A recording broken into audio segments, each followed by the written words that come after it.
Hello everyone, and thank you for joining us today for this webinar hosted by Nextime in association with ICICI Bank. Nextime has been broadcasting series of thought leadership webinars titled Diversify to Differentiate, Think India, Think Next. This series explores business opportunities and various policies and incentives available for conducting and expanding business in India. Before we begin, please note that you are in listen-only mode. If you have any questions, please share them with us through the question box on the control panel. We will address your queries towards the end of the webinar or in writing if time does not permit us to cover them during our broadcast today. Let me begin with a brief introduction of Nextime. Nextime is an employee-owned, privately held, independent global business advisory provider that helps organizations across geographies meet the needs of a dynamic business environment. We provide integrated, digitally driven solutions encompassing business services and professional services that help businesses navigate challenges across all stages of their life cycle. Through our direct operations in the US, India, and UAE, we serve a diverse range of clients spanning multinationals, listed companies, privately owned companies, and family-owned businesses from over 50 countries. Our webinar today will be focused on the key economic reforms with an emphasis on production-linked incentive schemes launched by the Indian government. India continues to showcase its attractiveness even during the global pandemic. Many companies are evaluating alternates to reduce their trade dependence on a single country, thereby diversifying their manufacturing and supply chains. In this regard, India has achieved landmark highs in terms of total foreign direct investment inflow with a rise of nearly 10% from the previous year. This was mainly due to the strong policy reforms and innovative initiatives in the midst of these trying times. One of the key aspects were PLI schemes worth over 26 billion USD rolled out by the government, which have augmented several manufacturing efforts in the country, while being greeted by a tremendous industry response. This has further bolstered India's international stance as numerous economies view India as a highly resilient country that will be crucial in the post-pandemic world. It is my pleasure to welcome our speakers for the day. Ms. Richa Lekhi is currently working as Senior Client Banker and Zonal Head with ICICI Bank, posted at the New Delhi's regional headquarters.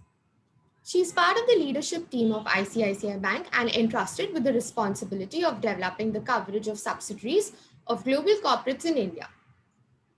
Richa holds an MBA in Finance from Faculty of Management Studies, University of Delhi. She's worked across diverse functional areas such as operations, corporate banking, transaction banking with leading banks like Royal Bank of Scotland, Standard Chartered, and HSBC before joining ICICI. Richa's experience on global trade, automation in banking and corporate finance has developed in shaping banking structures of various corporates in India. Next up, we have Ms. Sumedha Das Gupta, an economist at ICICI Bank, Mumbai. Sumedha tracks developments in the Indian economy and markets with special focus on fiscal growth, inflation, trade, and policy-related areas. She has expertise in the macroeconomics and financial markets. Sumedha earlier worked with ICRA Limited Gurgaon and has 8 years of experience overall. She's completed her master's in economics from Delhi School of Economics. We also have Mr. Manik Abbott here for our session today. Manik is a chartered accountant with an overall experience of 14 years. At Nextime, he spent over 11 years working across several different lines of business, including transaction advisory, greenfield, accounting, and assurance. He's played a central role in building the greenfield and market research advisory vertical at Nextime. His work spans across the automotive, ITS, pharmaceuticals, real estate, food and packaging, textile, and electronic industries. He's worked towards private and government land scouting, as well as obtaining industrial, labor, and commercial registrations. Manik has worked extensively with businesses entering India across CFO support, post-integration advisory, project management, indirect taxation, and due diligence, among others. Our final speaker is Mr. Santosh Pai. He is the zonal head and senior client banker at ICICI Bank, posted at the Mumbai regional headquarters. He is a seasoned banker with over 2 decades of experience in various areas of corporate banking, agribusiness, domestic large corporates, and global multinational corporations. At present, with over 500 multinational relationships across 40 countries under his portfolio, Santosh handles both local and global relationships. He is also instrumental in establishing the leading multinational client business at ICICI Bank. It is a pleasure to have this distinguished panel with us today. I now invite Ms. Richa Lekhi from ICICI Bank to take this session forward. Thank you, Pooja, for having me here. And on behalf of ICICI Bank, I would like to welcome you all to this session on key economic reforms and PLI scheme. Amidst the pandemic, several countries across the world have resorted to lockdowns to flatten the curve of the infection. Now, these lockdowns meant confining millions of citizens to their homes, shutting down businesses, and seizing almost all economic activity. Now, while some of the countries had started lifting the restrictions and gradually restarting their economies, post the first wave, the second wave took a very heavy toll on these economies in terms of health and financial businesses. Now, India's economy now has reached an inflection point, and the next 12 to 18 months would be very critical as India looks ahead to recovery and growth from the COVID-19 downturn. The private sector and especially the MNCs are expected to be the key economic drivers for India. Measures such as the Emergency Credit Line Guarantee Scheme for the MSMEs have started to show early revival in credit growth for medium-sized industries since November 2020. And RBI has taken some conventional and unconventional liquidity infusion measures, which are facilitating overall economic growth in the Indian economy. Now, in the past year, government has raised FDI limits across key sectors and launched the production link incentive scheme. India's manufacturing services and construction sectors could amplify growth the most potentially, adding about 9.6 and 8.5% in the annual GDP growth. ICICI Group is geared to be an instrumental partner in India's resurgence story. We have come a long way with a strong network of over 5,300 branches, 15,600 plus ATMs in India, a huge customer base of over 25 million serviced by 1 lakh strong employees. We also have a presence in over 16 countries across 4 continents with a dedicated team enhanced and an enhanced focus on MNCs. We have been a pioneer in digital initiatives for our customers to make their banking experience hassle-free. We are indeed glad to be part of this webinar.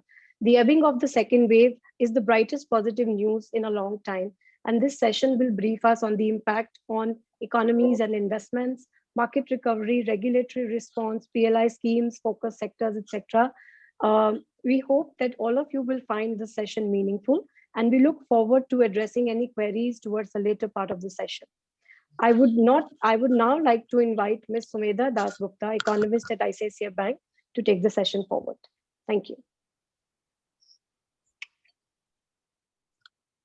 Thank you very much, Ms. Lekhi. I request Ravitneka to please share the presentation.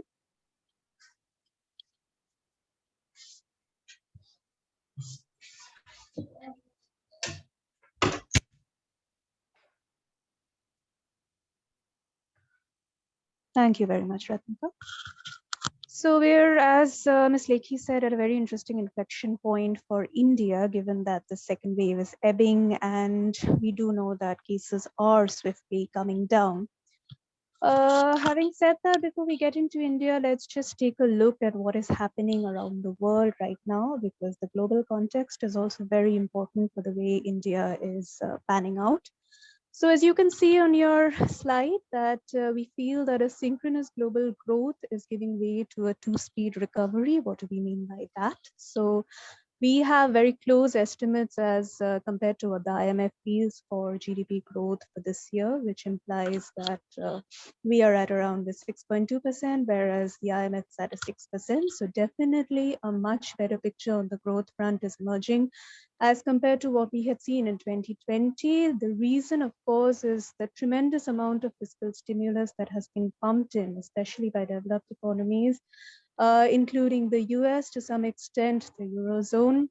Even China has, in fact, managed to stage a surprisingly robust recovery. And you can see on the chart on your right that the US and China are the two countries which are poised to actually recover their GDP levels above the pre-COVID level in this year itself. So basically, they will be back to what they had say, around 2019 before COVID struck, and they will be able to achieve higher GDP levels for this year. Of course, based on the degree of stimulus that has come. Other countries in the EM world will not be as swift. So for various reasons, not least of which is, of course, because another terrible wave battered the UK, and it has been seeing a rather alarming rise in the number of variants over the last couple of months. Much of the activity gets started and disrupted again. So from that perspective, we see a two-speed recovery where the other economies will probably take a little more time, say 22 or 23, to get back to their pre-COVID levels. Next slide, please. So where we have predicated our medium-term optimism on a possible surge in consumption, you can see the private consumption and GDP levels, the change over pre-crisis levels on YOY terms, year-on-year terms. For the different countries, this is all the developed world, of course. And you can also see the excess savings that have been built up. So the general, you can say, proclivity for richer countries post the COVID wave and when they are opening up will be to go out and spend. These are also countries where a lot of consumption can happen sitting at home, not like India, where you really have to go out, and mobility is a very important factor for spending. Not so for these countries. So you can see that the corpus that they have built up, especially in the US with the kind of doles and the kind of account transfers that have happened, the furlough schemes that have been introduced, and everything that the governments have done, it has led to a substantial buildup as a percent of GDP, which we can expect is going to be spent over the rest of this year. We already know that the Eurozone and the US have opened up quite a bit significantly. Activity is doing very well, and vaccinations are, of course, on a tear in these countries. So we can expect that medium-term surge in consumption is going to be able to drive growth. This is worth keeping in mind, especially when we talk about India later. Next slide, please. So as we were mentioning, the US, a special mention, of course, is required because the US is principally the one which has given a great degree of stimulus, and this is the one which is expected to be spilling over to the non-US world and pulling them up as well. Probably not at as swift a rate as the US, but swift nonetheless. So you can see the degree of unemployment insurance, cash rebates, and other components, which have been a component of the US fiscal stimulus. We also, of course, know that a huge infrastructure bill has been passed. Needless to say, infrastructure generally generates a huge degree of what we call economic multipliers for the economy, which means that if you build infrastructure, you are pulling along at least 300 other sectors in the economy, which includes things like paints, textiles, cement, bricks, everything. So it generates output, generates employment. Infrastructure is something which has a multiplier of, say, 3, which means if you spend 1 rupee on it, then you will get back 3 rupees in the form of a GDP growth. So definitely trade with the US, as India is also one of its trading partners. This should benefit us. This is also expected to be one of the main drivers for the Indian economy as well. And you can see for many of the other economies, the trade exposure with the US is a very important factor because the US consumption surge can provide a leg up to other trade-dependent economies. Next slide, please. So one thing that remains the main unknown, as I said, the global context is very important for what we are seeing in India today, is US inflation. So what is happening to inflation around the world is, of course, something that everybody in markets is closely following, everybody who has business is closely following, everybody who consumes anything, of course, is closely following. So we are seeing quite a huge surge in the US inflation. And while the Federal Reserve, the US Central Bank, was in a situation of, let us say, comfort even till the previous meeting that they had, saying that there is a great degree of slack in the economy to the extent of more than 8 million jobs short of what was seen prior to the COVID hit in 2019. And hence they feel that, they felt, sorry, that the economic slack would not permit inflation to untenably run high. This is something that they have kind of rescinded their view on. And in the latest meeting, they have taken a view that probably the inflation is something which requires measure and requires something, some form of intervention. I will not get into the technicals, but we know that what we call the US dot plot has also moved, and there is possibility of a faster tightening for the US.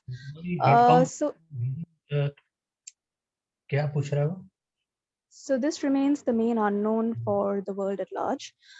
So we will basically have to just wait and watch to see whether this inflation, just what the Fed is doing, whether this inflation is a temporary or a permanent phenomenon is $1 million question. But yes, its ramifications for the rest of the world definitely is something that will need to be watched. Next slide, please, Ratnika.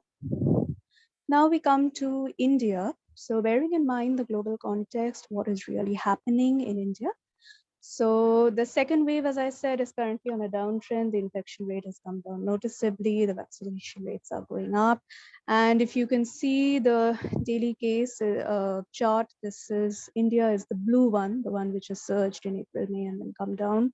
In June, we have seen a sharp rise and a sharp fall, both things. Of course, not to belittle the searing humanitarian loss and pain that this wave has caused.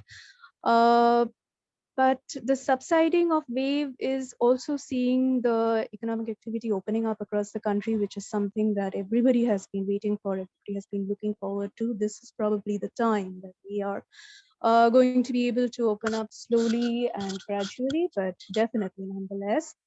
And if you talk about vaccinations, next slide, please, then the total number of vaccinated people, we recently had a huge vaccination run where a large section of the rural population was also vaccinated. This was very recent, and this is important. Why? Because the COVID has spread to hinterlands, unlike the first wave, and hence this time around, it is important to have vaccinations given the lack of medical facilities in rural areas. That is very important. So if you take a look, the vaccination rate has actually now risen to more than 5 million per day, and this is a 7-day moving average, not just a 1-day figure. So actually this number has just recently risen. So that's really good news, but needless to say, we need to do a much faster move on the vaccination, because even our estimates say that probably somewhere around 70-75% of the population will be vaccinated by something like, say, April, but that is still a way off. If we maintain this pace, we have not yet factored in this by above 5 million doses per day into our calculations, because this is a very new development. We don't know whether the government will be able to maintain this pace. So if the pace is maintained, great, we can probably vaccinate even 80% by December.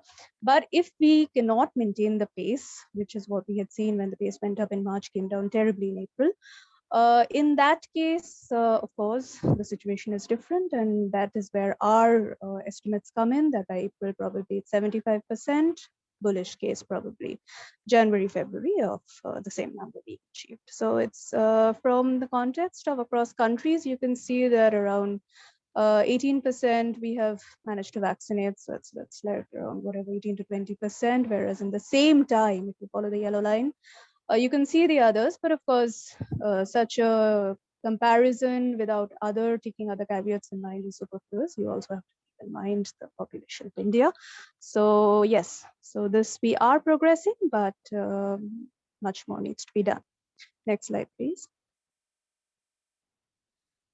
we can see that what has happened economically for the second wave. So if you follow, automobile is very important because it generally is a bellwether of how the economy is performing. So we take a look at passenger vehicle and two-wheeler sales, both of which plummeted.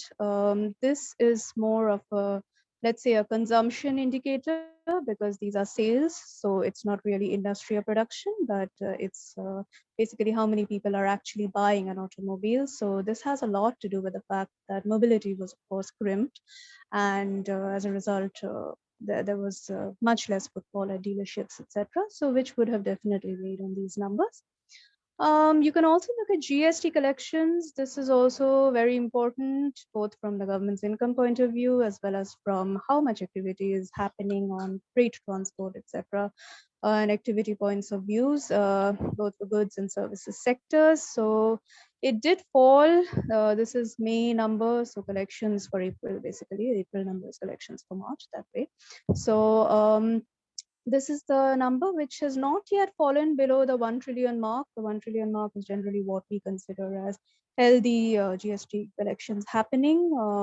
But the next print that comes may not be so optimistic. That will be the May number, basically, the collections for May. And we know that in May, it was activity suffered the most. So these are all the different ones which have kind of had impacts on growth, impacts on GDP, of course, for the first quarter.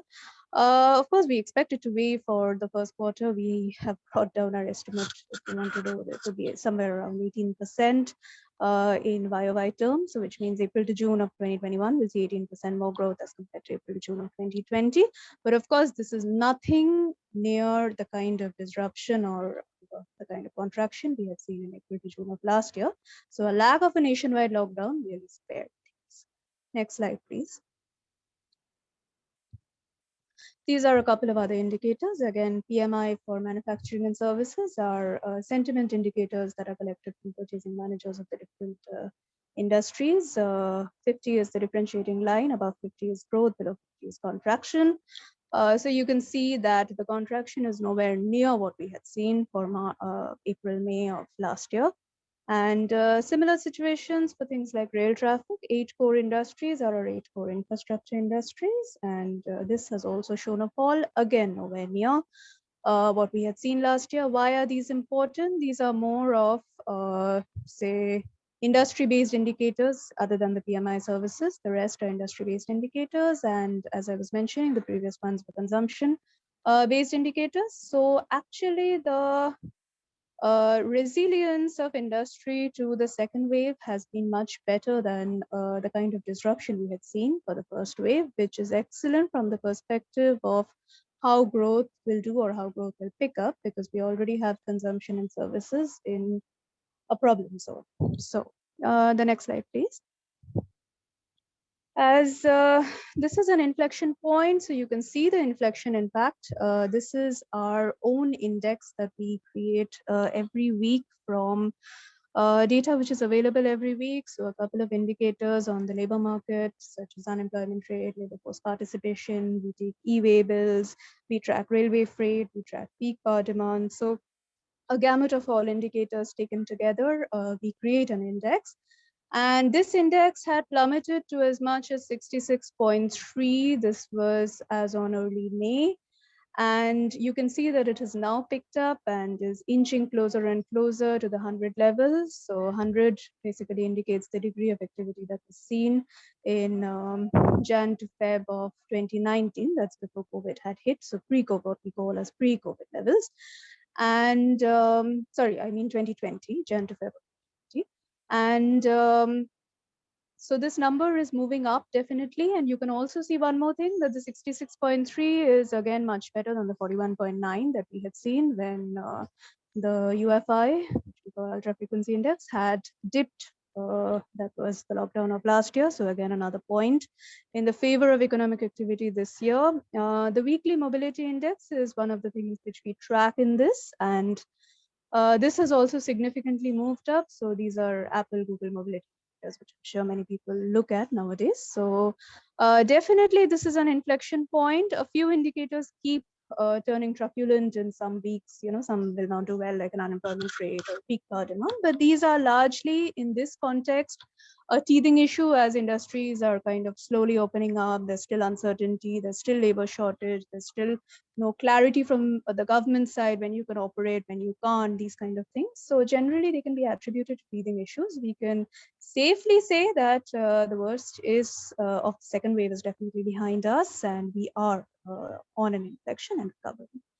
Next one, please. The other factor that we're really bullish on is agriculture. So agriculture, if you take a look, if you're following, then the monsoons are doing very well, both in terms of coverage as well as in terms of the degree of rains. If you see the lower chart, that will show you the actual and the normal rainfalls, so which are actually higher than the normal for every area of India. Sowing has begun. The southern western belts have already started sowing. They are the ones to first receive the monsoon. And beyond this, of course, agriculture, which is around, say, 40% of 45% of rural activity, very important for India, of course. This was a significant driver for our growth. You can see the positive 3.1 on the top. Driver for our growth over the last fiscal, that's FY21. This was when industry and services both contracted, so agriculture was the only bright spot. This is a very unusual year when we have had 3 back-to-back heavy monsoons. I think it has never happened in several decades, and definitely we could do with it, and it's working out very well also. And we also have quite a bullish picture for agricultural growth, which is expected to support growth over FY22. That's this fiscal, definitely. Next slide, please. So this is generally our expectations on growth. This is where we are. We expect around a 9 to 9.5% growth over last year. So FY22 is expected to see this degree of growth over FY21. FY21, of course, by now everybody knows it was a contraction of 7.3%. So this year's expansion will actually again take GDP somewhere near almost a little slightly above the FY20 level that was seen. So this is really a good number in the sense that I know that there have been a lot of lower revisions.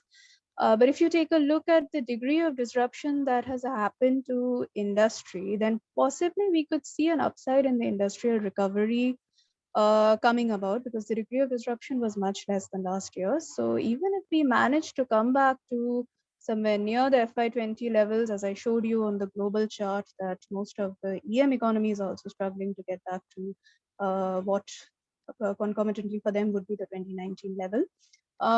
So this is not a terrible performance from a growth perspective.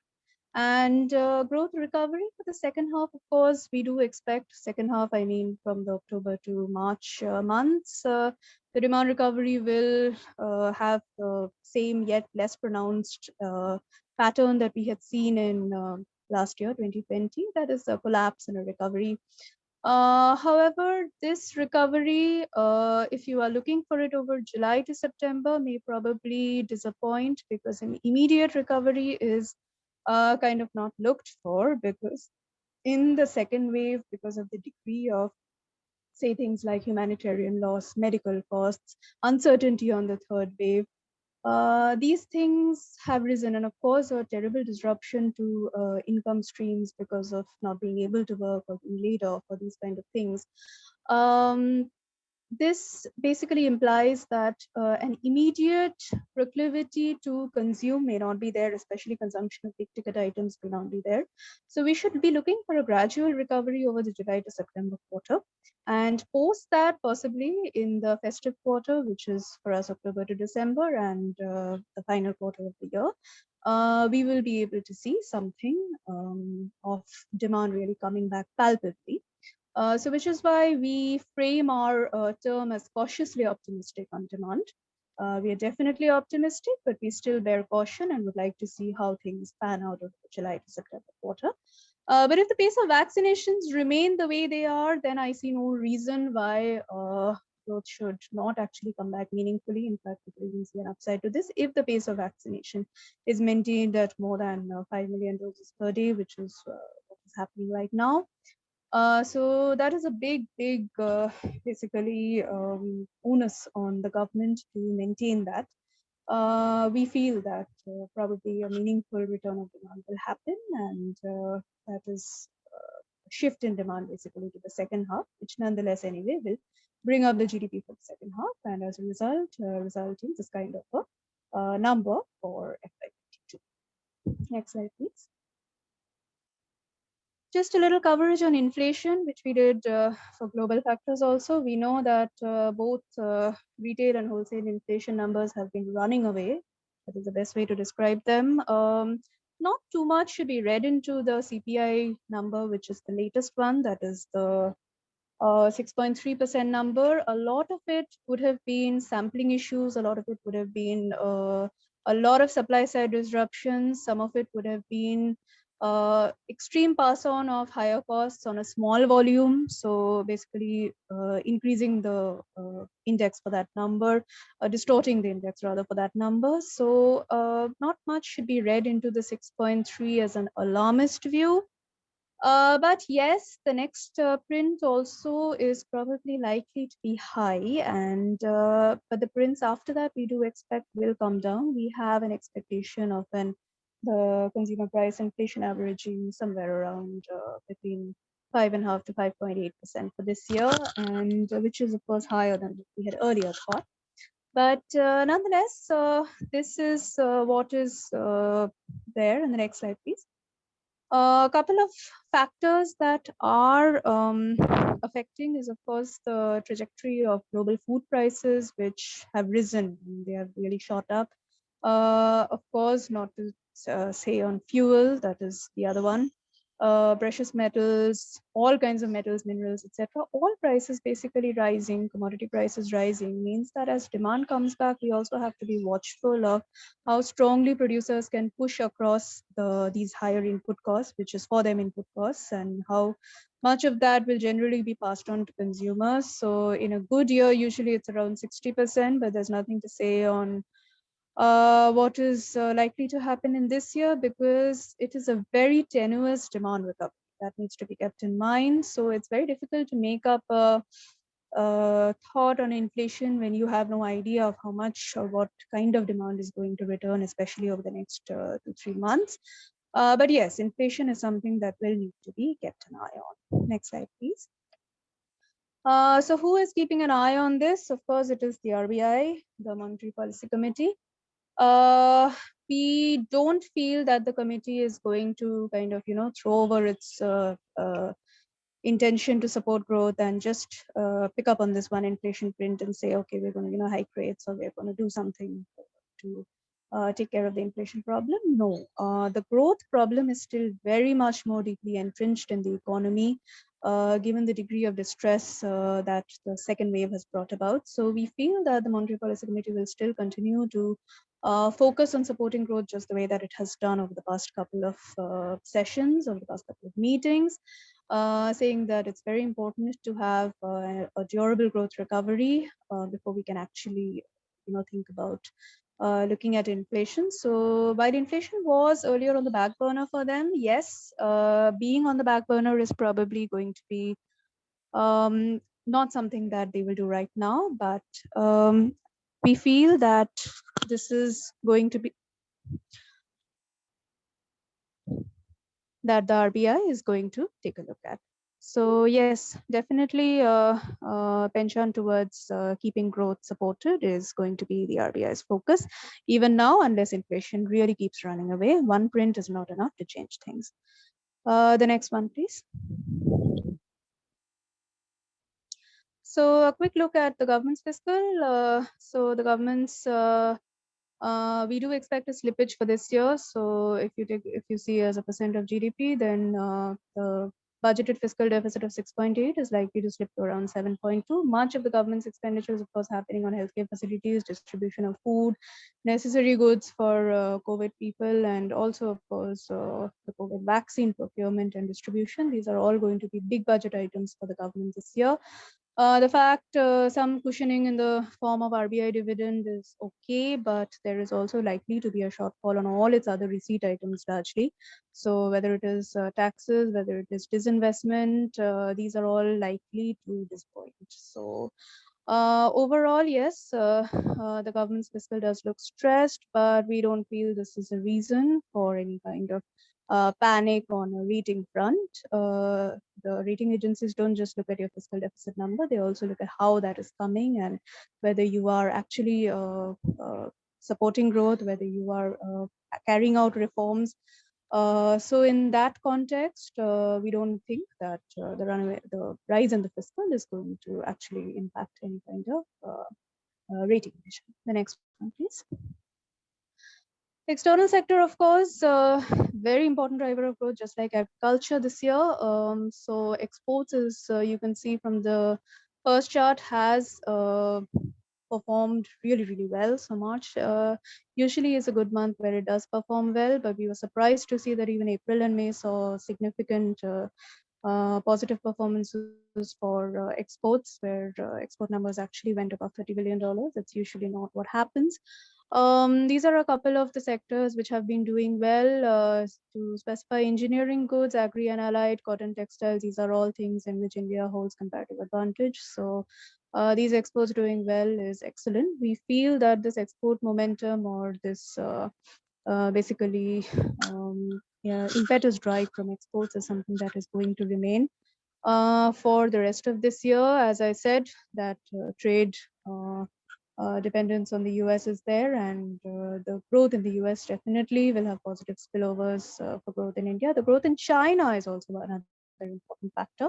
That is also very important for India's export basket.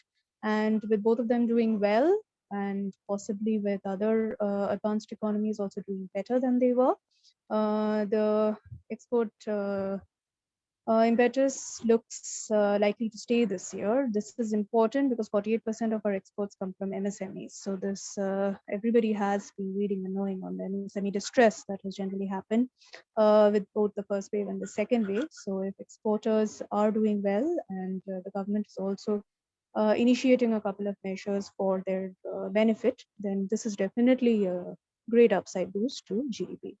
Next one, please. Along with merchandise exports, the other point which is of relevance is flows. So you can see the significant increase in FDI flows, of course, that happened.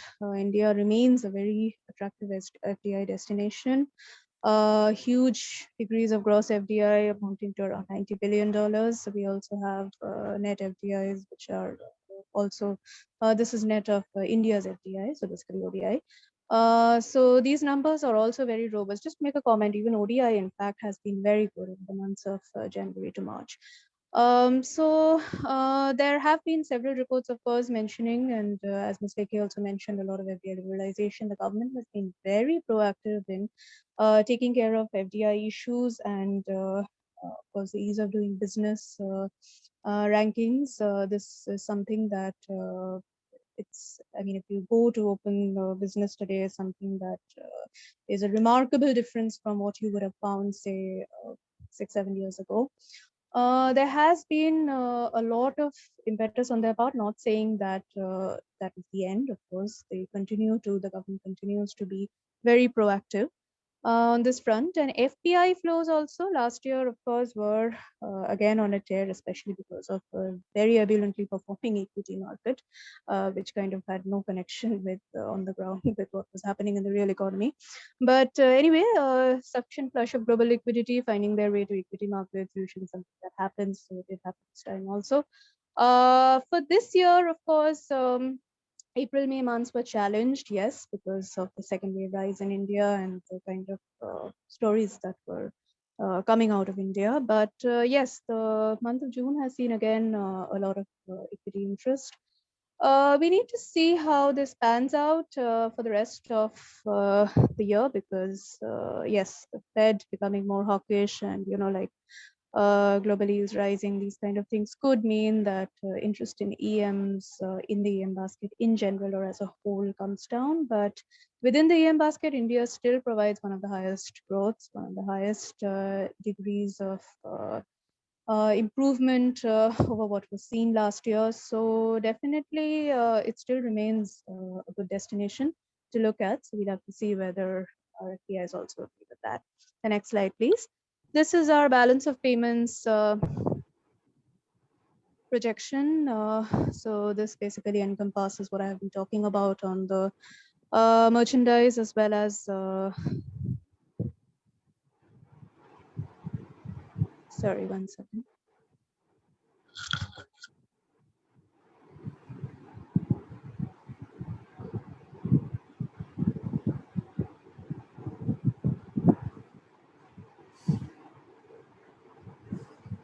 Oh, so yeah. So this is basically our BOP. So yeah, so this is my last slide, and this is our balance of payments projection, which gives us current account to which is expected to contract this year. Of course, a lot of it is on the basis of commodities and oil prices going up, etc. We still have a robust factoring in of exports. The FDI this year not expected to be as lumpy and as big ticket as last year, so yet it is still a robust number. Overall, a $30 billion BOP, again, not a small one. So even a year like this is likely to see improved flows on the front. So with this, I am thank you very much for the time, and I invite Mr. Manik Abbott, who has a lot of good insights on PLI, and I ask you, Manik, to please take us through. We will all be watching for this attentively. Thank you. Thanks, Sumedha. It was interesting to get good insights about the Indian economy.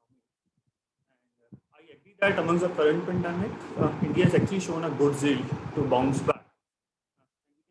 Things getting better in coming months with enhanced vaccination drives and learnings taken by industry during the last 1 year, wherein they have actually been able to ensure that business disruption doesn't happen much as compared to the first wave. So, in this section of the webinar, I will briefly run through top initiatives of the government during last 1-2 years, and thereafter provide an overview of the incentives mechanism in India, following up with a detailing of PLI scheme, which has created a lot of buzz and has got many industry players.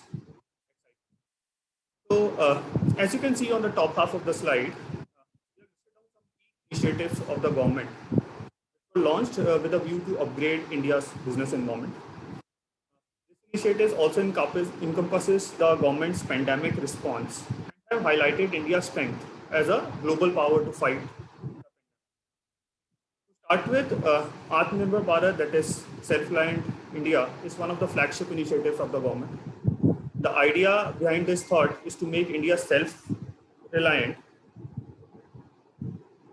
Sorry, I got a message that my voice is not clear. Is it better now? I hope it's better. Okay, so I was... Okay, I don't know what to do then. Maybe I'll switch off my video if that helps. I was talking about Atmanirbhar Bharat.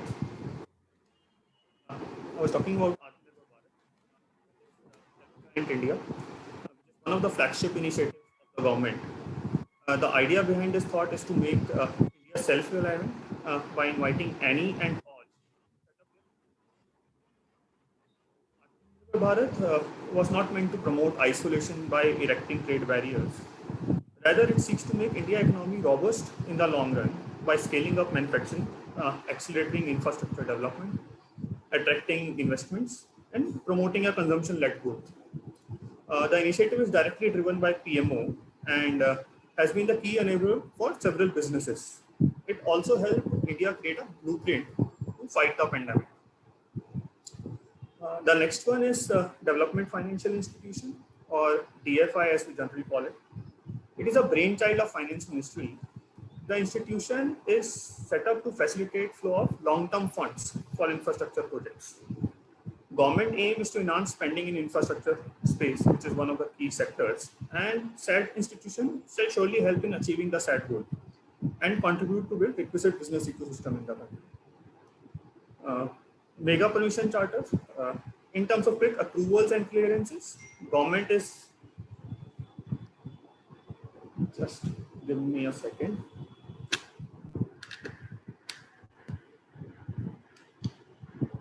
I was talking about mega permission charter in terms of, just give me a second. I am getting a message that my voice is not clear. Just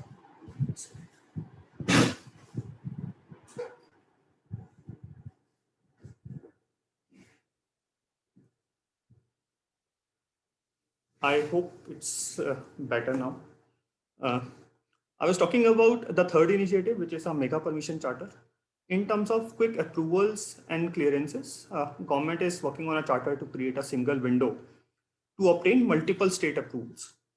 The said charter is expected to provide or cover over 25 state-related approvals online through one online application.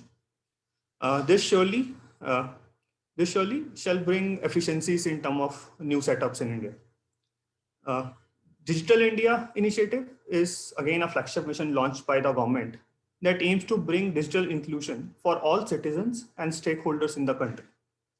The aim is to provide secure digital infrastructure and services that connect individuals, organizations, and companies across the country. Few of the non-accomplishments of this initiative include DigiLocker and Bheem UPI, which is now one of the widest used payment service in the country currently. Next one, and I think the most important one among the pandemic, is the National Health Mission. Through this initiative, government aims to make healthcare available, accessible, and affordable to the economically weaker section of the population. The health infrastructure system came under tremendous pressure during the second wave, which we saw just a few months back. And as part of the program, a special focus will be to strengthen the health system in rural as well as urban areas. Now, moving on from initiatives to incentives, as you can see on the bottom half of the slide, India follow a federal structure of government. Because of this, the incentive structure for businesses is twofold. Let's talk first about incentives from central government. Under this part, incentives are generally given by the government to promote either industry or specific products, or they're looking at promoting exports from India. Going into the further details, central government gives upfront capital subsidy of up to 50% of the project cost in select sectors for companies looking at setting up businesses in India. This capital subsidies are given to promote specific sectors and are linked to either production enhancements or technological upgradations. The next one, as you can see, is production linked incentive scheme, which is one of the focus incentive scheme for this webinar. And I will talk more in detail about this scheme in the following slides. The last one on the central government side are directly linked to promotion of exports. These schemes have been there since long, and government has been bringing in requisite modifications in the schemes to match business requirement. Under the current active schemes, companies can look at importing their capital goods without payment of any import duty on certain export commitments. And also there are schemes available wherein the people doing exports can look at certain drawbacks on specified goods in a percentage of 3 to 5%. So that's the last incentive on the central government side. While incentives offered by central government can be availed, certain states gives more broad-based linked incentives, which can total up to 40% of your investment size. These incentives are more in states looking at promoting and investing, who are looking at promoting and inviting investments in the select sectors. Different forms of incentives offered by states are mentioned on the slide. This is a general list, and of course, it differs minutely from the state to state, and within the state also from region to region, based on the different eligibility criteria put down by the state. It can be noted here that all the schemes are mutually exclusive, and one can take benefit under this different scheme based on the eligibility. Altogether, this incentives can significantly help investors in making their India visible and ease the initial setting down phase of the business. Moving on, next slide, please. Okay, production linked incentive, which is one of the key schemes we wanted to talk about today. The production linked incentive schemes has been carefully crafted and are quite simple in its incentive construct. Think of it as a subsidy for sale, having a direct impact on top line. A thorough need and gap assessment has led to the identification of these schemes and components, keeping in mind the major objective of bolstering India's local value chain. The schemes are also WTO compliant, as there is no eligibility criteria linked to exports. Rather, indirectly, the schemes are expected to influence exports via local value addition and specified investments and revenue targets which have been put in. The scheme has multifold objectives. Foremost is to make India a global manufacturing hub. The scheme aimed to initiate manufacturing assembling of different critical components locally and move one step down in a value chain. Secondly, strategic sectors and products within them were identified by the government, and government is seeing a potential in terms of production, growth, and employment. The scheme aims to capitalize on this inflection point and make these identified sectors as star sectors for the country. Next objective was obviously to look at import substitution by pushing for domestic value addition by way of a localization of certain components / products, and thereby reduce the heavy import bill burden. Lastly, innovation and local value addition, again a very significant objective, as local value generation is central to almost every scheme. India aim is not to invite industry players to just build here and have localization capabilities, but the scheme also looks at building a robust IP and a value addition mechanism in India. All these objectives clearly demarcate the areas that the country wants to upgrade. Let's move to the next slide and understand certain highlights of the scheme, which can actually help in quantifying the objectives we spoke about. The schemes altogether has an outlay of nearly $26+ billion, expected over a tenure of 5 to 7 years. So it's not a very high tenure also. This is a significant contribution from the government to push for localization and enhancement of production in specified sectors. These schemes are expected to add production of over $500+ billion worth of goods in next few years. The numbers are only related to listed sectors for which our schemes are launched, and such an addition can actually initiate a further trend of localization of other related components as industries start witnessing the benefits of localization, enhanced production, and infrastructure improvements happening for these specified sectors. Incentives of nearly 4 to 10% will be given on incremental sales. Rates, of course, differ from scheme to scheme, and I will cover this more in the further slides. Lastly, government is also expecting that over 2+ million direct and indirect jobs will be created due to investments which will be made under the scheme. Next slide, please. Yeah. Let's deep dive now into specified schemes and learn more about them. So government identified select sectors and based on its readiness, started launching this scheme since last quarter of 2020 with a specific timeline to apply. You can see on the slide that the schemes can actually be clubbed into different segments based on the current status of these schemes. Currently, we have 4 schemes which are open as on date, although few of them are getting closed within the next week. And then we have 4 schemes which are yet to be notified and few being already closed. Let's pick up active schemes first. and start with the PLI for telecom and networking sector. Next slide, please. Telecom is a key strategic sector which connects over 1 billion Indians and is critical to India's digital ecosystem. The scheme has an outlay of USD 1.63 billion and is expected to build capability of local manufacturing of equipments linked to this sector, which is ever evolving due to technological advancements.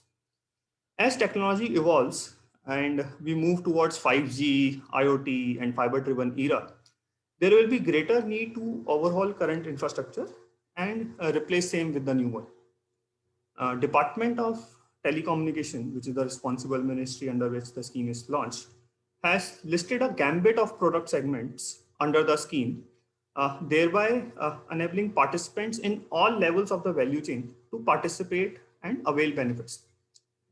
They are actually giving higher range of incentives to MSMEs to handhold their participation in the India telecom value chain while allowing them to participate on the lower threshold of investments.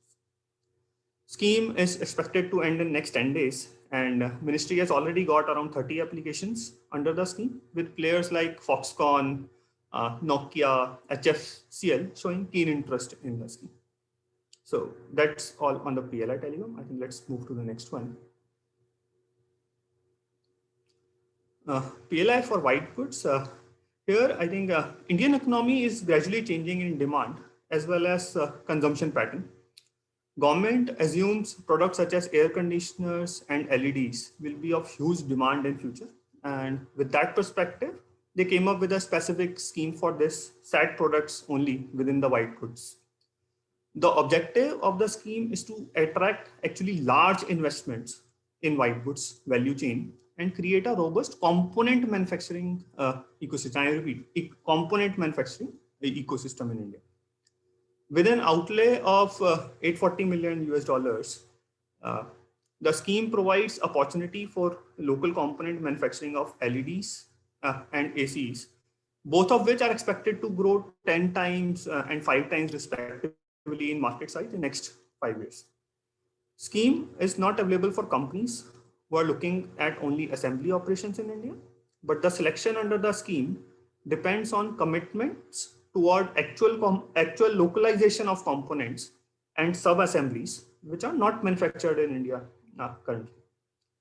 Eligibility criteria is also linked to the minimum net worth and minimum investments commitments, as you can see specified on the screen.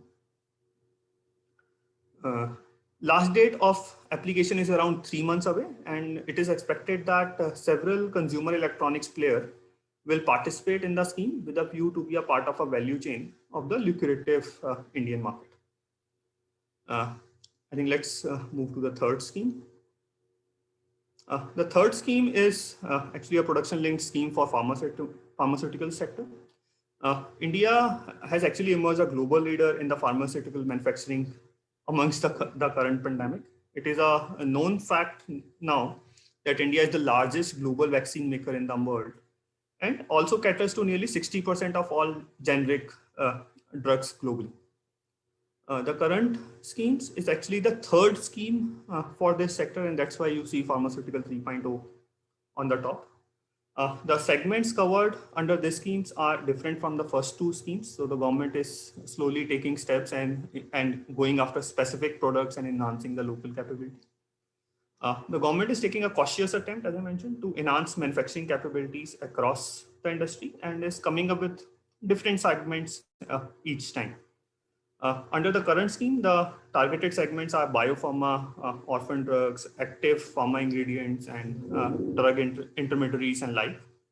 The objective of the Pharma PLI scheme is to enhance India manufacturing capabilities in this ever-growing sector by increasing investments and production of high-value goods. So that's the core objective that the government wants to enhance production of the high-value goods in India. The other objective is to create global champions out of India. These champions are expected to grow in size and scale using cutting-edge technology and penetrate the global value chains.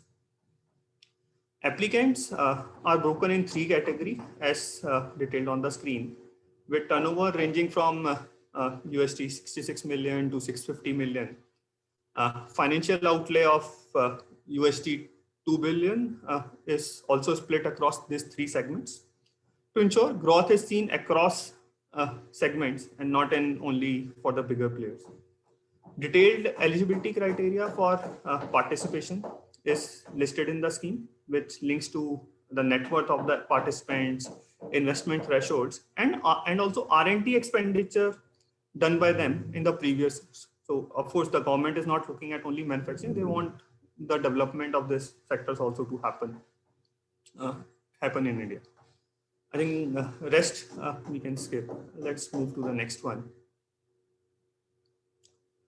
On the solar PV modules, India has a very ambitious target of 450 gigawatt of renewable energy capacity by 2030. To achieve the target, 25 gigawatt of solar energy capacity installation is needed every year, which is actually very high.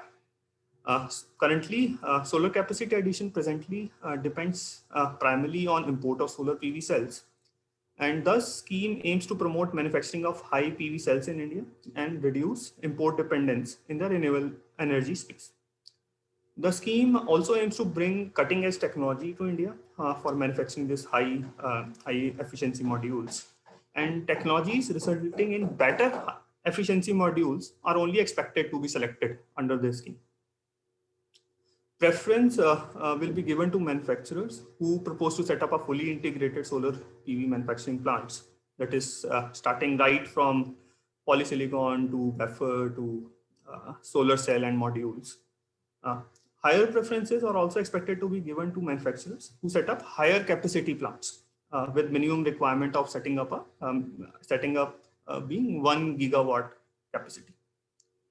The applicants will be ranked based on backward integration and proposed manufacturing capacity, and then selected based on the PLI requirement quoted by them for the 5-year period. Incentives are expected to be in the range of 2.25% to 3.7%, as you can see on the screen. And the scheme is actually ending in next few days only. It's on the 30th June, so not much time is left on this. I think let's move on to the next. Okay. I think till now I have spoken about active PLI scheme. The next segment is the notified scheme. That is those schemes wherein outline of the scheme is shared by the government. However, detailed guidelines are yet to be released. In this segment, we have 4 schemes currently with a total outlay of around USD 12 plus billion. By going through the key details published for each scheme, industry players can actually get a fair idea of the magnitude of incentives, the eligibility criteria, etc., and start planning in case they want to apply under the scheme as and when these are notified. Of the notified schemes, 2 schemes are actually linked to the auto sector, which I think Sumedha also highlighted that is one of the key sectors, and we are seeing that good opportunities may emerge in that. So for this auto sector, there is altogether an outlay of around USD 10 plus billion, which totals to about 35 to 40% of an overall outlay under all the schemes put together. So basically the government is giving around 35 to 40% only for this sector. Of course, I am combining automobile and ACC battery here. It can be noted here that despite the thriving domestic auto ecosystem, India is still a marginal player in global supply chain. Attempt is to push component manufacturing in India through this PLI schemes. And also as the focus of the government is pushing towards electric vehicles, government is also looking to set up a 50 gigawatt of manufacturing capacity for ACC within the schemes, which can supplement the growth. Very similar to auto, the next 2 sectors which have been key to the India growth are textile and steel. India has been a key producer of steel globally. However, some grades are still being imported, such as CRGO steel. Through the scheme, India aims to build local capabilities to manufacture and provide direct substitution to imports. Government is moving in a very time-bound manner and We expect these schemes to be notified in the coming weeks, months. So it will not. So I don't see there will be too much of a delay. I think let's move to the last segment. In this section, we have listed schemes which have crossed their application deadlines. As these schemes are already closed from application perspective, we have a better visibility on participation from industry. I will try to focus more on this aspect rather than the actual scheme, as the scheme can actually help in understanding things from the industry perspective. The electronics PLI scheme launched last year saw a massive traction from global players, which included the likes of Samsung, all Apple suppliers, which is Wistron, Foxconn, Tigertron, as well as Macromax, who have applied under the scheme. Government approved 16 players under the scheme, and with these approvals, new investments are expected in the next 4 years by these players. And those investment will be a good amount of investment, as the investment thresholds have been kept quite good for this under the schemes.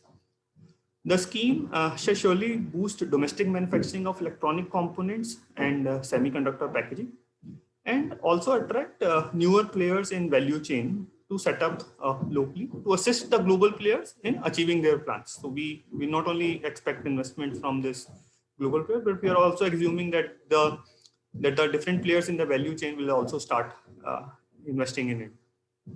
It can be also noted here that 60% of the incremental production expected from the scheme is actually expected to be exported out of India. So that also will fulfill one of the key objectives of the scheme.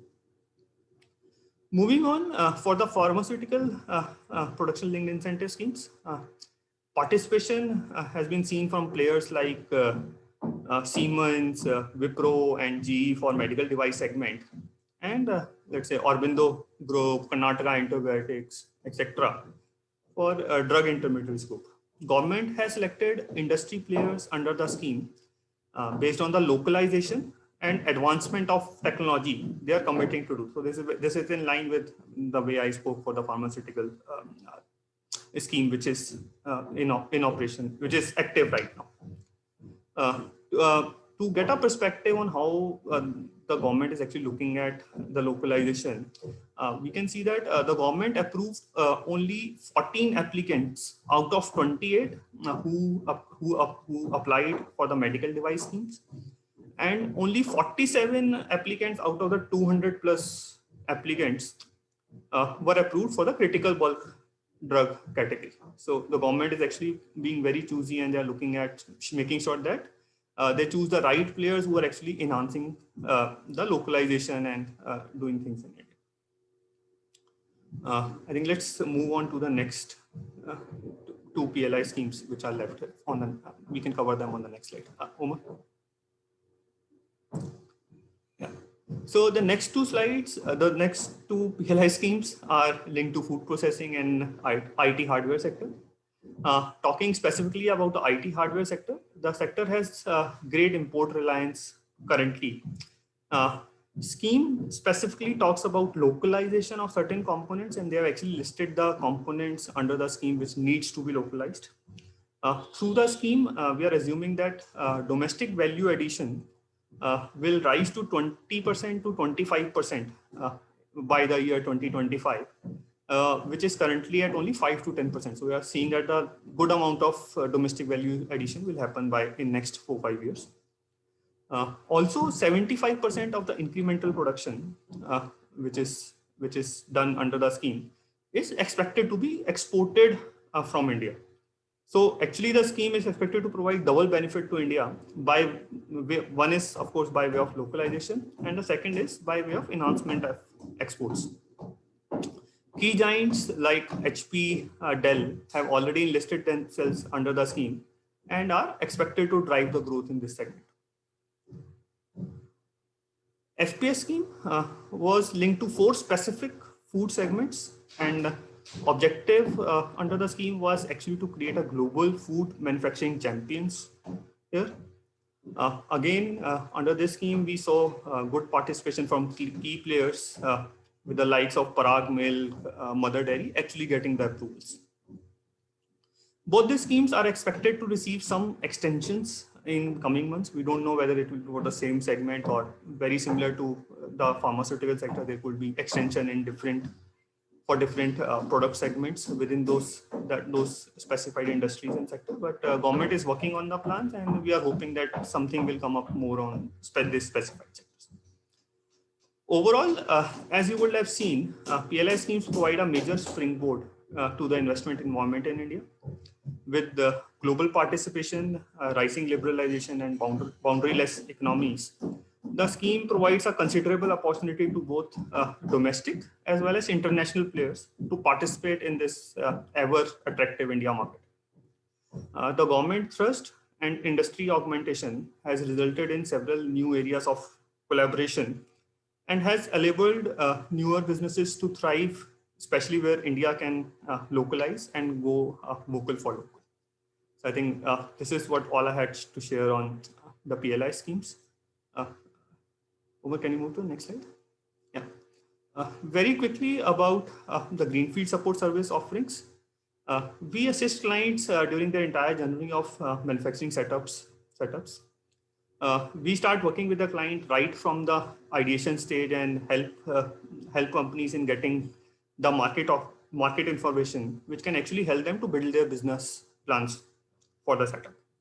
Once decision is taken to set up a factory or set up some form of an entity in India, we help companies with deciding the right geography for the setup and thereafter work along with them to select suitable sites. Post selection of the site, we work on getting regulatory approvals, which are one of the prerequisites for the setup, and support on understanding eligibility under the different incentive schemes also, which I highlighted at the start of my presentation. And thereafter, and we just don't provide only advisory, we actually help companies in getting the benefits from the government under the eligible schemes also. We also provide end-to-end project management support to our clients for the Greenfield setup, which includes, of course, all the services which I mentioned till now, but also it will include areas like financial advisory, helping with the vendor selection and their onboarding. And then once they are onboarded, with the management support of those vendors to make sure that the things are happening in a right pace and in a right manner. Of course, we cover areas like HR, regulatory, and corporate governance also as part of the project management while we are assisting clients. Few years back, we were recognized for the Advisory Project of the Year award by the International Accounting Bulletin for assisting our client with their manufacturing setup in India. So it's like the award is like the Oscars of the accounting world. So we were privileged to have that with us for one of the Greenfield clients. I think that's all from my side. Thank you, everyone, and over to you, Lila.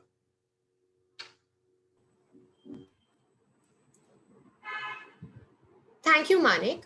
Thank you all for your questions, but unfortunately, we do not have time to address them right now. However, our associates at Nextime would solve all your queries via email.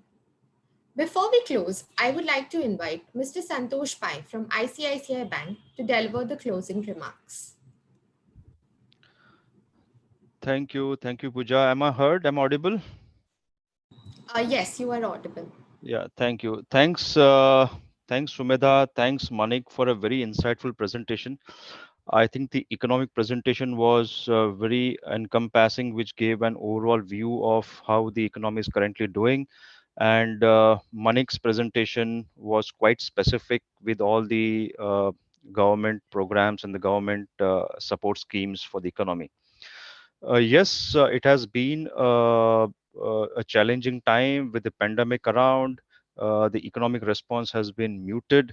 While it will not be really possible for anyone to put a pulse on the economy and say how it is going and where it is going, but we can clearly see that the fundamentals of the economy continue to remain strong and robust. So every single CEO or every single CFO that I speak to, I find that their faith and conviction in India continues to remain strong, right? And this is easily backed by the numbers in terms of 85 billion dollars of FDIs which has come into the country over the last 12 to 18 months. So the fundamentals continue to remain strong. The government continues to support both industry as well as agriculture, and I'm sure in the next 6 months we'll see the way these schemes and this support fructify in terms of the overall GDP. My personal take has been that in terms of the investments which are coming into the country, I'm quite bullish on that. The way in which we are as ICICI Bank and as corporate bankers, the way we are supporting, we are seeing the interest in new companies coming into India. I think it is like never before.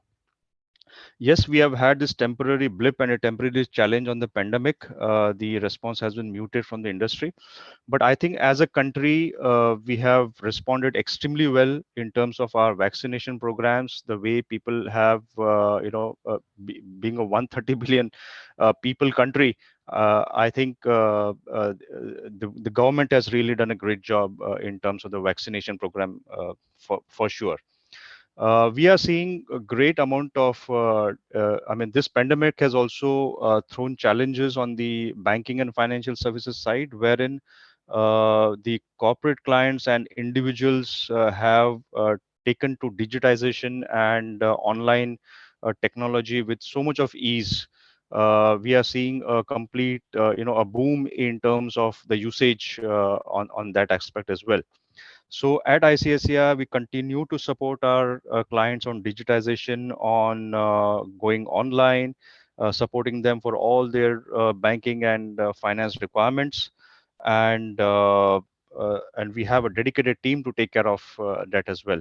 So I thank. So with those words, in terms of being very, very, I would say positive on the Indian economy. Of course, this pandemic will go. It may take some time, but all as you know, as they say, all things pass, and there'll be sunshine very soon. So we would look thanks to each one of you for being part of this session. I hope it was useful for all of you. Thanks to Next Time for being a partner on this initiative, and we would love to take your feedback on this and do many more such sessions in the future. So thanks Next Time. Thanks to all the participants for being present with us on this occasion. All the best. Thank you. Take care. Stay safe.